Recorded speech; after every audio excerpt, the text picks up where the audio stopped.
రోడ్లపైకి వచ్చి ధర్నాలు చేస్తున్నారు. ప్రస్తుతం మనం గోల్కొండ ఎంఆర్ఓ ఆఫీస్ అంటే ఎంఆర్ఓ ప్రభుత్వ కార్యాలయాలకు సర్వే చేస్తున్న అధికారులను కూడా వాళ్ళు వచ్చి నిలదీస్తున్న పరిస్థితి కనిపిస్తుంది. ప్రస్తుతం మనం కొంతమంది బాధితులతో ఉన్నాం, వారితో మాట్లాడే ప్రయత్నం చేద్దాం. చెప్పండి, మీరు ఎక్కడి నుంచి వచ్చారు, మీది ఏంటి పరిస్థితి? నా పేరు గణేష్ అన్న, నేను బాపునగర్ వాసిని. మొత్తం లంగరోజు వాసులు మొత్తం ఈడ ఆశాం నగర్కి వెళ్ళి బాపునగర్, అంబేద్కర్ నగర్, మన రామ్దేవ్ కూడా మొత్తం 5 దశ కూడా ఈ ఏరియా మొత్తం ఇండ్లు గులగొడుతురు. ఎందుకంటే మూసీ ఇళ్ళే తీసుకుంటున్నాం. మూసీలో అంటే బఫర్ నుంచి బఫర్ జోన్ అంటారు, మళ్ళీ ఎఫ్టీఎల్ అంటుంటారు. ఎఫ్టీఎల్ అంటే మా ముంగడ వచ్చి ఇంతవరకు కొలిచింది లేదు, చేసింది లేదు. ఖాళీ వచ్చి మా ఇల్లు కులగొడతాం ఆర్ఎఫ్బి అని వేసుకుంటా నంబర్ వేసుకుంటా పోతే ఎవరు బాధితులు? మేమందరం పుట్టినాం, ఈడ పెరిగినాం, చస్తాం ఈయనే. మా పిల్లలు చిన్నగా ఉన్నారు, ఇప్పుడు స్కూల్ చదువుతారు. ఏడికి పోవాలి? ఎవరింటికి పోవాలి? ఎవరి ఇంటికి పోతాం? మా సీఎం ఇంటికాడ పోవాలి. మరి వాళ్ళ ఇంటికి కూడా కూర్చుంటాం. మరి ఇల్లు ఇవ్వమని మరి ఆడ బంజారాస్లో ఆయనేమో బంజారాస్లో ఉంటాడు, మమ్మల్ని ఏమో మూసిలో దొబ్బుతాడు. మూసిలో పోయి సాగుమంటాడా? ఇంతమంది ఎవరు వస్తుంది జరుగుతుంది? చిన్న పిల్లలు, నా పిల్లలు ఇప్పుడు స్కూల్లో చదువుతున్నానా? ఈ స్కూల్లో కేంద్రీయ విద్యాలయాలు చదువుతారు. నేను ఇప్పుడు ఇడికెళ్ళి పోయి కాళీ మందిర్ పోతా, ఎడికైనా పోతా, కిరాయి పోతానేమో. నేను పోతే నా పిల్లలు చదివేట్లా, నేను ఎట్లా, నా బతికేట్లా? నా దుకాణం ఈడుంది, నేను బతకాలి ఎట్లా? మరి ప్రతి ఒక్కరు బాధ ఇది. ఇప్పుడు ఎఫ్టీఎల్ మార్కింగ్ ఉంటుంది అలా నేను మా డాడీ పుట్టిండు, నేను పుట్టినా, నా పిల్లలు పుట్టిరు, మా ఖానానే ఈడైపోయింది. ఏం చేయాలి? ఇవ్వనా? ఇప్పుడు ఎఫ్టీఎల్ పిల్లర్ ఈడుంది, ఎఫ్టీఎల్ పిల్లర్ నుంచి కొనుక్కోవాలి. ఆయన ఏం చేస్తుడు? ఎఫ్టీఎల్ నుంచి 50 మీటర్లు ముంగడు తీసుకొని రివర్ బెల్ట్ కొలవాలి. ఇగో ఇక్కడ రివర్ బెల్ట్ ఉంటే ఇక్కడ నుంచి మెజర్మెంట్ చేసి ఇండ్లన్నీ బఫర్లకు ఇచ్చేసిండు. ఇది కూడా ఎఫ్టీఎల్ ల్యాండ్ ముంగడు ఉంటే వెనక వేసిండు. ఇగో ఇవన్నీ ఇండ్లు పోతున్నాయి. ఇవన్నీ ఎవరునా? మొన్న ఇండ్లు కట్టుకోరు, అప్పుడు పర్మిషన్ ఎట్లా ఇచ్చిర్రు? ఎంఆర్ఓ ఎట్లా చేసిండు? కలెక్టర్ రిజిస్ట్రేషన్ ఉన్నాయి, అన్ని పట్టా ల్యాండ్లు, రిజిస్ట్రేషన్లు, అందరు ట్యాక్స్ అన్నీ ఉన్నాయి, టీఎస్ఆర్ఆర్ ప్రతి ఒక్కటి ఉంది. అన్ని ఉన్నాక బాధ ఎవరికనా? కొందరు పిల్లలు చెప్పలేక ఏడుస్తున్నారు. ఇంట్లో ఆడవాళ్ళు అయితే రాత్రి పూట నిద్ర లేదు, ఏడుస్తుర్రు, తింటలేరు. మాకు ఏం చేయాలి? ఏడవి తావాలి. ప్రతి ఒక్కరు బాధ ఇదే. చెప్పలేక కాళ్ళు చేతులు అనుకుంటా మాట్లాడుతుంటే మాకు పొద్దుగాల నుంచి బుక్క నీళ్ళు తిరుగుతున్నాం. ధర్నాన్ని ఇర్నాన్ని ఎవరికి అడగాలి? మా గోస ఎవరికి చెప్పాలి? ఏ మినిస్టర్ రాడు, ఏ ఎమ్మెల్యే రాడు, ఎవరు రారు వీడికి. ఎవరికి పోయి క్లాస్మేట్ మేడంకి ఇస్తా గిట, మేడం గిట ఒక్క మాటలే నాకు తెలియదు సంబంధం. మూసీ రివర్ కూడా ఆడుంది తారాక. నిన్న సర్వేకు ఎంఆర్ఓ వచ్చింది, సర్వే చేసింది అంటారు. మరి వాళ్ళు వచ్చి మీరు కలిసే ప్రయత్నం చేస్తారా? ఏమంటున్నారు అధికారులు? మేము కలిసే ప్రయత్నం చేసినాం. మేడం ఇప్పుడు అంటుంది తీసుకుంటా అని. ఇంతవరకు నిన్న పోయి ఇస్తే 25వ తారీఖు ఇస్తే నాకు సంబంధం లేదన్నది. ఏడేమన్నది? ఒకటి తార్నాక ఆఫీస్లా, ఒకటి మా సెప్టెంక్ ఆఫీస్లా. అక్కడ మా సంబంధం, మాకు ఇక్కడ సంబంధం లేదన్నది. ఇప్పుడు గట్టిగా వచ్చే అందరు పబ్లిక్ వచ్చాడు కదా, అప్పుడు ఓకే అంటుంది. ఇప్పుడు తీసుకుంటుంది మేడం. ఇగో చూడండి రోహిత్, మనం ఒకసారి చూడొచ్చు ఇక్కడ. అంటే ఇప్పటికే ప్రభుత్వం ఈ మూసీ నదికి సంబంధించినటువంటి వైశాల్యాన్ని తెలుపలేదు. ఎఫ్టీఎల్ బఫర్ జోన్ ఎంతవరకు ఉంటుంది అనేది కూడా స్పష్టంగా మెన్షన్ చేయలేదు. కానీ బాధితులు చెప్తున్నారు క్లియర్గా మ్యాప్ ప్రకారం ఈ రెడ్ మార్క్ వచ్చేసి మూసీ రివర్ బెడ్ అని చెప్తున్నారు. ఇక్కడి నుంచి మార్కింగ్ చేయాలి. కానీ ఇక్కడ మనకు ఇక్కడ ఈ గ్రీన్ లైన్ నుంచి మార్కింగ్ చేయాల్సి ఉంటే రెడ్ లైన్ ఇక్కడ నుంచి మార్కింగ్ చేశారు. దానివల్ల ఇక్కడ వరకు తమ ఇండ్లు పూర్తిగా కోల్పోతున్నామని చెప్తున్న పరిస్థితి. మనం మార్కింగ్ ని చూడొచ్చు. ఎఫ్టీఎల్ కి సంబంధించినటువంటి ఇండ్లు పూర్తిగా మూసీ రివర్ బెడ్ లోనే ఉన్నట్టు చూపిస్తున్నారు. జనరల్ గా వీళ్ళు చెప్తున్న విషయం ప్రకారం ఈ రెడ్ లైన్ వరకు అనేది మూసీ రివర్ బెడ్ ఉంటుంది. కానీ అధికారులు తప్పుడు సమాచారం ఇస్తున్నారని చెప్పి వీరు ఆరోపిస్తున్న పరిస్థితి. ఈ బ్లూ లైన్ వరకు వీరు మార్కింగ్ చేశారు అధికారులు. అందువల్లనే మేము అధికారులకు మా గోడు వెళ్ళబోసుకుంటున్నామని చెప్తున్న పరిస్థితి. ఖచ్చితంగా ఇక్కడ మనకు ఒక అంశాన్ని పరిశీలించవచ్చు. మూసీ నదికి సంబంధించినటువంటి వైశాల్యం ఎంత అనేది ఇప్పటివరకు అధికారులు వెల్లడించలేదు. అసలు FTL buffer zone river bed తో పాటు ఎఫ్టీఎల్ బఫర్ జోన్ ఎన్ని మీటర్ల వరకు వస్తుందని ఇప్పటివరకు అధికారులు క్లియర్ గా నిర్ధారించకుండానే సర్వే చేస్తే మేము ఎట్టుకోవాలి అంటూ వాళ్ళు ఆందోళన వ్యక్తం చేస్తున్నారు. మరికొంతమంది బాధితులను అడుగుదాం.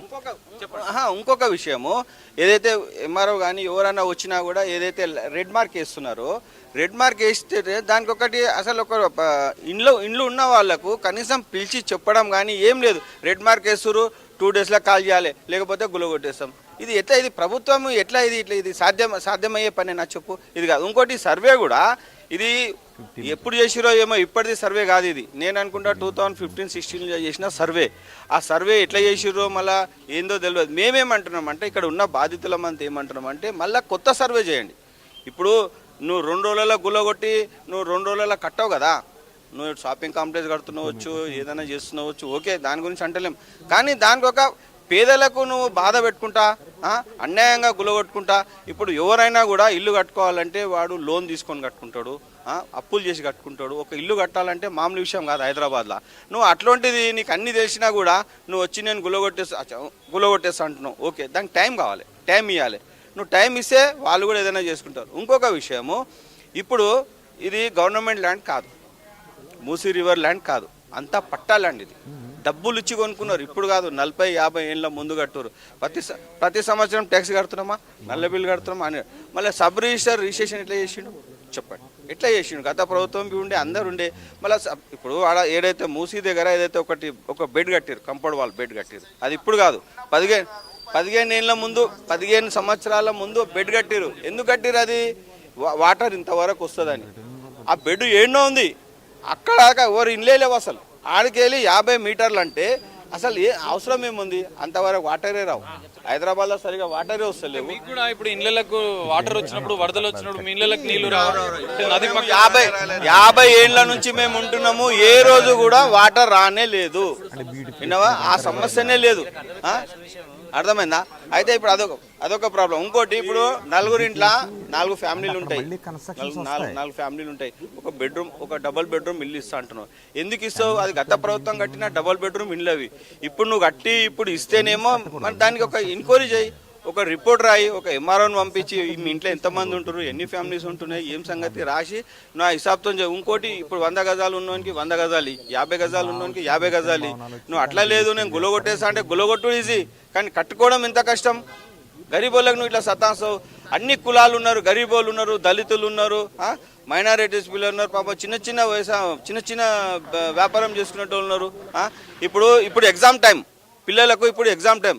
నువ్వు ఇక్కడ ఇల్లు గులగొట్టేసి 2 రోజులలో నేను ఇబ్రహీంపట్నం ఇస్తా, నేను ఆడిస్తా అంటే పిల్లల స్కూల్ ఉంది అంటే నువ్వు పిల్లల భవిష్యత్తు ఖరాబ్ చేస్తావా?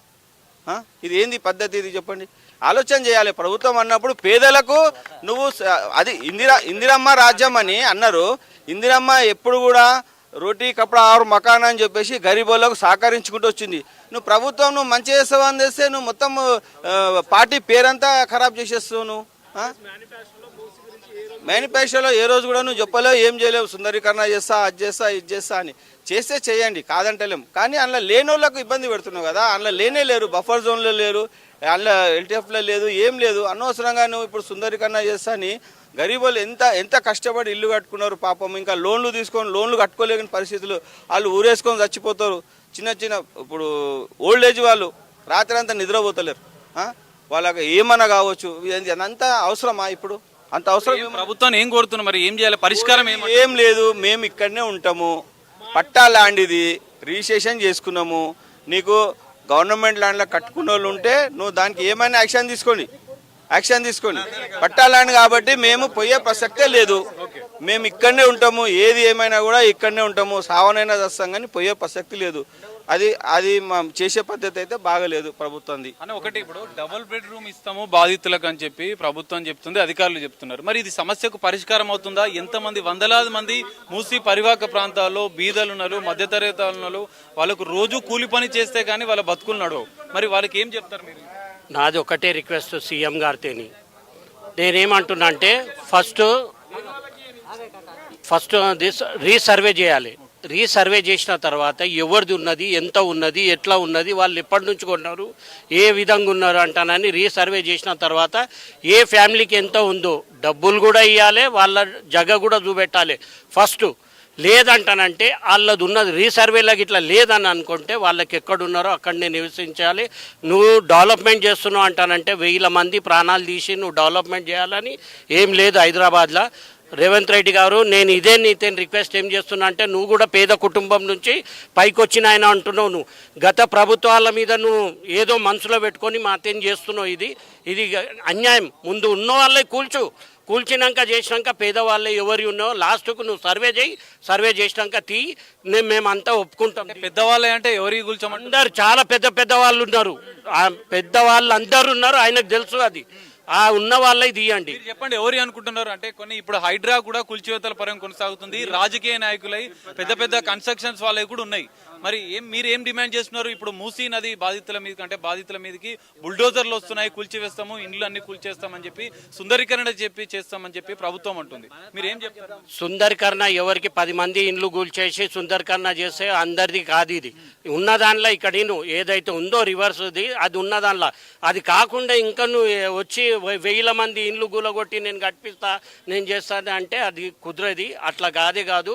కావాలంటే దానికి ఏదన్నా సర్వే చేయండి. సర్వే చేసిన తర్వాత పేదవాళ్ళ ఇండ్లకు ముందు ఇవ్వండి. చేసినాక దాని తర్వాత మీరు కూల్చండి. లేదంటానంటే అసలు కూల్చే అవసరమే లేదు గవర్నమెంట్ది. పేదవాళ్ళది ఎవరిదైతే ఉన్నదో వాళ్ళకి ఫస్ట్ ఇండ్లు గిట్లా ఇవ్వండి, వాళ్ళకి డబ్బు గిట్లా కట్టియండి. దాని తర్వాత మీరు ఏదన్నా చేయాలని అనుకుంటే చేయండి. ఇప్పుడు నా సోదరుడు ఉన్నాడు, నా సోదరుది 1000 గజాలు ఉన్నది. 1000 గజాలలో అది కలెక్టర్ ఆఫీస్ నుంచి కూడా పర్మిషన్ ఉంది. కలెక్టర్ ఆఫీస్ నుంచి పర్మిషన్ ఉంది. ఆయనది మొత్తం ఉన్నది, ప్రతి ఒక్కటి ఉన్నది. ఆయన దగ్గర పర్మిషన్ ఉంది, ప్రతి ఒక్కటి ఉన్నది. ఇప్పుడు ఆయనది కూలుస్తాని రెడ్ మార్క్ వేసారు, రెడ్ మార్క్ వేసారు. ఇప్పుడు